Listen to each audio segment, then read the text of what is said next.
Welcome to Always Good News. Understanding who you are and your place in society comes from knowing where you come from. In the case of a young Vancouver actress, it was what happened to her on and off camera that helped her uncover her true identity. AGN's Erin Alvarez and videographer Greg Howes tell her story. And I remember in high school, everyone just started calling me Jew, Jew, Jew. While Farrah Aviva recently embraced her Jewish heritage, she was once quite ashamed of it. And I don't know why, and I remember the easiest way to fight that is to laugh it off and make the jokes first. But inside, I was dying, and I was just wondering, what did I do? I don't understand. There was a very small Jewish community, but I never felt connected to it. I don't even know how to describe it. It was just so awkward for me. Many North American youth like Farrah have lost their Jewish identities. An organization called Birthright offers a free trip to Israel to help bring them back to their roots. So it's an organized trip from A to Z, really jam-packed, experiencing Israel as much as they possibly can in 10 days. And they really, they get to see a lot and, sort of connect to their roots in 10 days.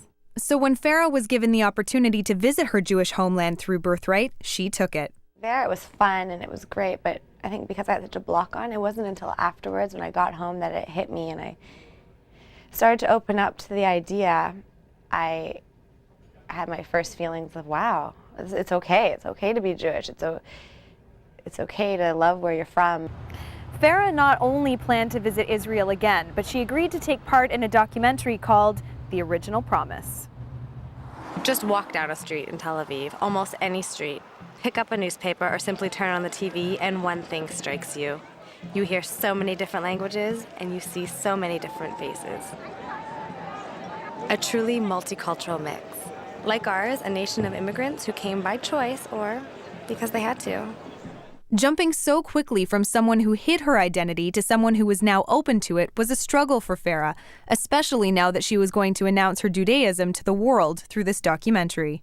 I was petrified. The boardroom before we left, it was 2 days before we took off, I just started crying in there.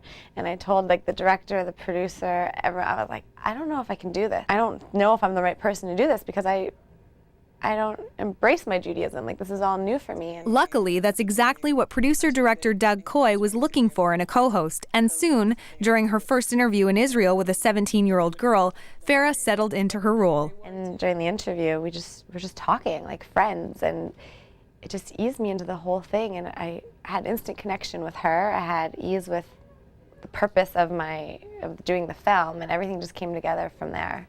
Farrah hopes the film will not only draw people back to Israel, but that it will give the world a better picture of what Israel is really all about. The media is always showing negative, negative, negative. The repeat clips of people fighting on the Gaza Strip or the West Bank, and that's a little area. It doesn't represent Israel. So I want to see this affect people and show the whole, not just half-truths that are shown in the media.